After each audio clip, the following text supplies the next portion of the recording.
Okay, this is exercise 3. This is on the final type of verb, which is the helping verb. And so we have a couple different ways to remember our helping verbs. You have your helping verb song right here to the tune of Jingle Bells that you can use to help you remember.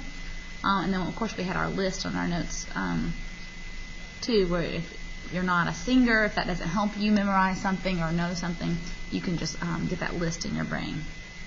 Okay, so let's look for our helping verb, and then we're going to underline the helping verb once and the main verb twice. So here I see Sacagawea was born in Idaho around 1787. Let's go ahead and cross out our prep phrases so we're not accidentally picking out prepositions as our helping our main verb. And so when I cross that out, that leaves Sacagawea was born. Here my subject is Sacagawea, and my verb here is was born. Was is the helping verb. Born is the main verb.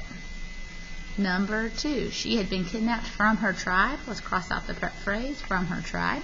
That leaves she had been kidnapped. Here, my subject is she, is who it's about. And what does she do? She had been kidnapped. So kidnapped is the main verb, and had been are the two helping verbs that help show kidnapped state. Number 3, in 1805, her husband was hired as a guide for Lewis and Clark. Let's cross out in 1805. That is a prep phrase. Let's cross out for Lewis and Clark. That is another prep phrase. That leaves her husband was hired as a guide.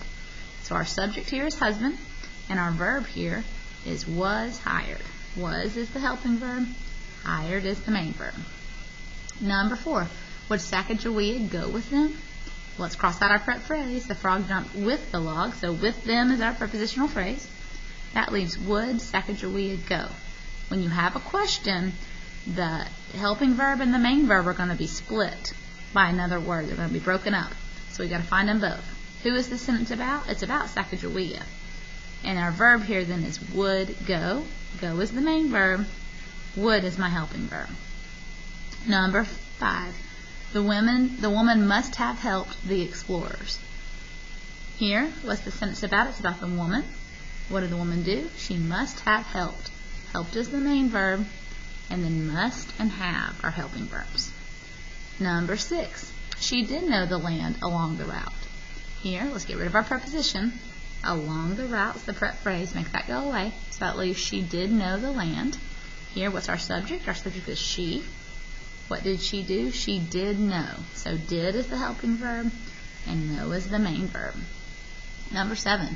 She could act as interpreter too. Our subject here is she. What did she do? She could act. Could is the helping verb. Act is the main verb. And then number 8. Without her, the expedition might have failed. Let's cross out our prep phrase. The frog jumped without the log. So without her goes away. That leaves the expedition might have failed. So what is the sentence about? It's about the expedition. What did the expedition do? It might have failed. So might and have are helping verbs, and then failed is my main verb. Now if you're confused, how do I know what's the main verb? How do I know what's the helping verb? Remember, your helping verbs are going to be over here in our song. Okay, all of these words that we underlined as helping verbs, they're all over here. Sometimes you can have more than one helping verb, but the main verb is going to be like the main action or the main linking verb in the sentence. Okay, and it's going to be last in your verb phrase, always. Helping verbs come first, main verbs come last. Okay, go ahead and reflect. How many did you miss? And circle if you do or you don't understand.